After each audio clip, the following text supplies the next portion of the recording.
ውጣልኝ ከዚህ ቤት። ማንኛችሁንም ማየት አልፈልግም። ደግሞ ምንድን ነው የለበሽው ጥቁር በጥቁር? እኔ ምንም ሊገባኝ አልቻለም። ያን ሁሉ ጊዜ ስንናፍቀው የነበረው ልጅ ሆዴ ውስጥ ሞቷል። በይተይ አሁን ስንት ጊዜ የናፈቅነውን ልጅ ይዘን ማመስገን ነው። ለዞም ስሙ ናፍቆት ነው። ደግሞ ድጋሚ መውለድ አልችልም።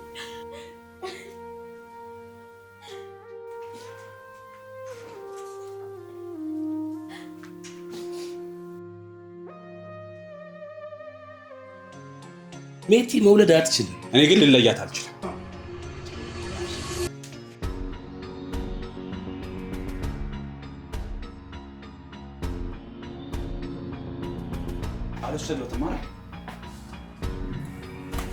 እህቴ ምን ሆነች?